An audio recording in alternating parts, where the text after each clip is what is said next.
Welcome to the Currency of Knowledge, a County National Bank wealth management podcast, the podcast where we unravel the layers of prosperity, explore the diverse meanings of wealth, and delve into the stories of those who have built their own versions of abundance. I'm your co-host, Christopher Phillips. And I'm Holly Baker. Join us on this insightful journey as we redefine wealth beyond the balance sheets and uncover the true riches that life has to offer. Let's explore the essence of wealth in all its forms. So welcome back. We're on our third podcast of our educational series from the Currency of Knowledge, and we're sitting down with Nathan today, and very excited to have him in our seats. Yeah, so today we're going to talk a little bit about what clients need to know about risk and reward and market fluctuation. And before we get started, though, we'll just talk a little bit about Nathan. Nathan is a new associate at County National Bank Wealth Management, and we're super thrilled to have him on board. Nathan, if you are a longtime listener of the podcast, Nathan's face should look familiar because he was on the podcast last summer. But as an intern, and so he's graduated now. Yay. And is in his role and is just doing a bang-up job for us. So Nathan, thank you for being here. Thanks for having me. It's nice to be back. Yeah. So just for your fans that follow you on the podcast, you graduated in December with a degree in finance. Is that correct? Yes, sir. From Hillsdale College. And again, just Nathan is doing a great job for us, and so really excited to have a conversation with him about risk and reward and the market volatility. Yeah. So just as we get started, what are some common misconceptions investors might have about market volatility? Clients might think that there's a way to beat it, that there's a way to invest in a risk-free way, and that's kind of what they would come to us for. And something we have to tell people over and over again is just like, no, investing is inherently risky business. There's no way to get around the risk. Instead, we have to view risk as a way, and we have to view volatility as a way that we can then capture reward. So it's not something we can dispose of. We have to embrace it. We have to use it in order to gain what our goals are. And we'll talk a little bit about capturing those rewards in the market a little bit later. But before we do, right now we've experienced some short-term volatility. So over the last several days, we've had some volatility in the markets based on what's going on in Washington, other geopolitical factors. Who knows kind of the root cause of it? Yeah. But the clients or our investors have experienced it. Yeah. And inside of our own 401ks, we've experienced it. So how should they react to it, and what should they come to expect with short-term volatility? Well, I think the biggest thing to keep in mind is to keep the eye on the long term, to keep our eye on our goals in the future, recognizing that short-term volatility is not what's going to define their portfolio, that the long-term growth is the goal, it's the objective, and that the short-term volatility, we can't get too emotionally wrapped up in that.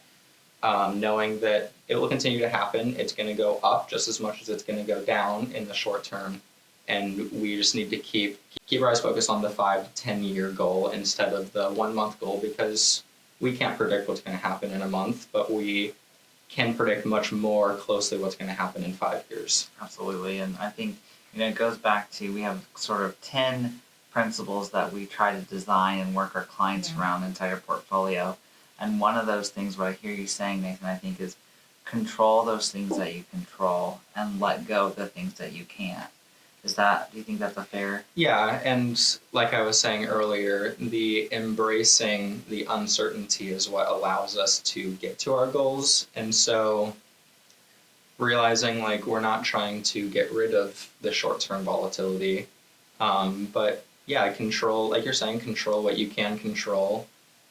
It's a great thing to keep in mind, and just especially I think the biggest thing is control your own emotions, and that's something that everyone has to control because finances are such an emotional topic for so many people. It's like no one's going to think about their 401k with indifference. Absolutely. So great point. And the emotional piece is very hard to pull out of it. Yeah. So since 1926 is when really have good records going back to the stock market since 1926. And if you look at the chart since 1926, the it's gone up. Now we've had some dips in there, and pretty hard financial times. And so even with all the volatility that we've had, historically speaking, around the globe, when you think about world wars, different administrations, yes, pandemics, Great Depressions, all the times. What is the average return of, let's say, the S&P 500 since 1926 on an annualized basis? I think it's right around 9%. That is great. And what's interesting about that is when we're having the conversation with clients, and usually all they can remember is the down. People remember their high water mark. Yeah. So you always remember the highest dollar amount you ever had in your account. And then when it's not that number, but they don't remember, this is why we're investing. And the other thing is people will remember the up 20 to 30%, but they're not going to remember just the slow gain that we're going for, the 5 to 15% gains that are still going to lead to a lot of long-term, like your goals are going to be fulfilled with those 5 to 15% gains, but it's kind of boring, Yeah. That's true. That is very true. They do remember the Great Recession down 30%. I'm sure. That was a tough day, wasn't it? That was not the world's greatest day. That was a So we talked. That's kind of on a global level that we're Sure. talking about market fluctuation, but just pull it in a little bit closer to home. How does the client determine really what their risk profile should look like, and how do we help them define that?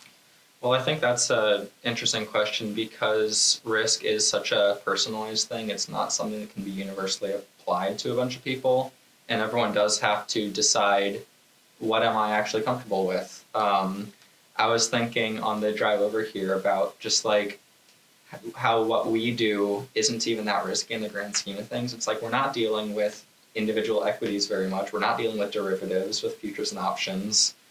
And yet some people are still really uncomfortable with even the amount that we offer. So I think that clients I think it's good for us to be able to have that conversation, that we can open clients' eyes to the different tools and see what they're comfortable with.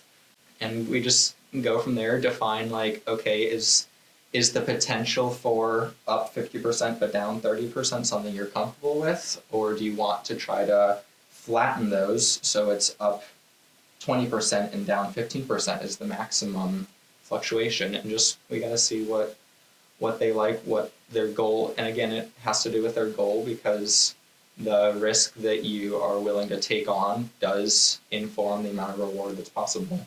Yeah.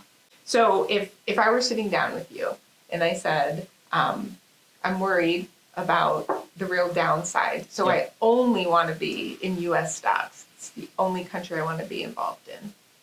Would you put me in only U.S. stocks, or would you help me spread out my portfolio? Well, I think it would definitely be a conversation that we could have if you are uncomfortable with it because you've researched it a lot and you actually really know that you're uncomfortable with international, or whether it's kind of just an emotional response oh, I like the U.S. because I live here. So it's I think that would be a conversation you have with a client, and you can explain to them global diversification is good because different countries are going to have rewards that you might never imagine. Christopher was telling me that in 2024, the country with the highest reward with the highest rate of return was Israel. And it's no one's going to think about that, or be able to predict it.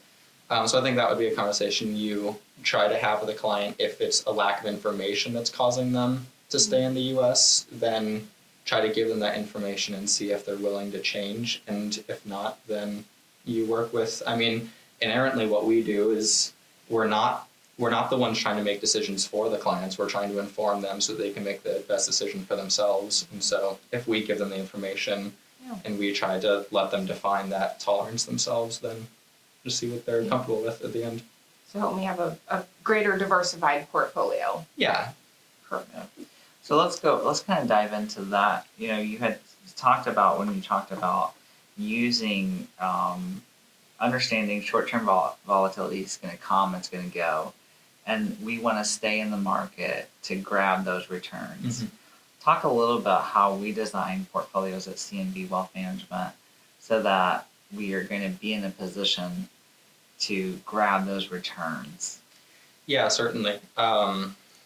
This is something that I really like about our approach at CNB, because there's all sorts of investment advisors out there that you can go to that are going to try to pick individual stocks that they think are going to do well for the year. And those are the types of positions that if the market's down 2%, NVIDIA could be down 15%. And if you're invested all in NVIDIA, you just lost 15%, whereas if you were just invested in the market, you could have only lost 2%. And so that's what our strategy isn't, to pick individual stocks, but instead it's to buy the entire market, to go after this very diversified portfolio, knowing that we may not get the huge rewards of individual stocks soaring in 1 year, but we're also going to get returns from places that you're never going to imagine them coming from, like I said with Israel. So because we blanket purchase the market with all of the different mutual funds that we have, both in equity and in fixed income, it's a safety blanket, but it's also a way of capturing returns from places that we wouldn't imagine or we wouldn't predict. Right. So we buy the market, and then, what we do know is that small companies outperform large companies in any 15-year period since 1926, about 82% of the time. And the same is true for a value company. So we buy the market, and then we tilt the portfolio to small in value to capture those returns, to take advantage of the market, whether it's in the volatile state or a calm, steady state, which I don't know that the market ever stays constant, right? Never calm. Yeah, but those are what we call market premiums. And so instead of looking for individual equities to give us those rate boosts, essentially we just overweight our portfolios toward larger sectors like small cap companies, and those are what can drive our rate of returns higher than maybe the S&P 500 or just like standard indexing. So, yeah, thank you. So let's just pull it back now to the individual client again, and kind of focus on some behavior mechanics of understanding market volatility. What are some tools that investors can use as they're, logging into their 401k to say, oh my gosh, I'm up, and super excited about that, and the next day I'm down, and now I'm going to have to work another 3 years.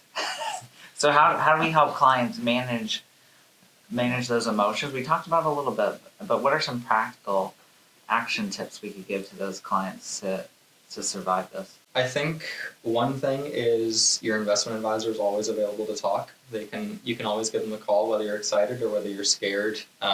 Every advisor loves to talk to their clients about just little things, wants to be able to help them through the highs and lows.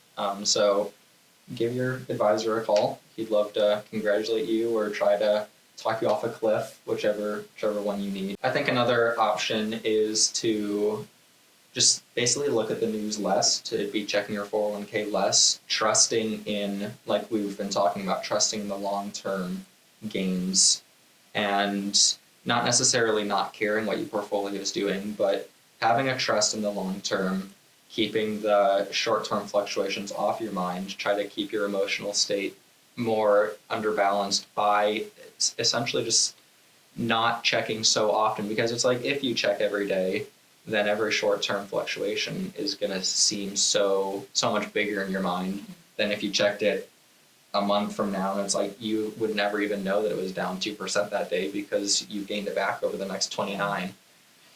So what you're saying, Nathan, if I have a salad for lunch today, I probably shouldn't go weigh myself and expect to lose weight. Yeah, exactly.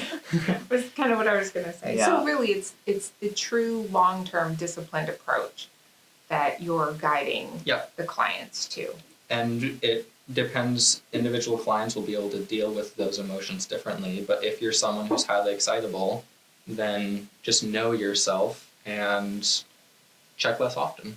Sometimes it's as simple as that. Sometimes, it will be individualized for each client, but I think that's something that helps a lot of people. Well, you said a couple of things that I think are worth repeating. One, pick up the phone and call the person that you're working with, because they will, yeah, like you said, we want to hear from our clients. We love those conversations, and that's what we think that we get paid for, is to kind of help manage that experience. So happy. I think that's great advice. Secondly, I heard you say, just kind of ignore it.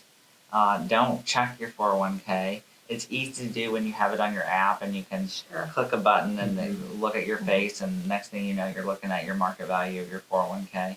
And then two, kind of ignore the news a bit. Not necessarily put your head in the sand, but know your trigger points, so to speak, and try to avoid those. Is that fair? Yeah.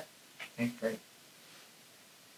Well, Nathan, thank you so much for being on the podcast today. We appreciate it. We're so excited to have you on the team.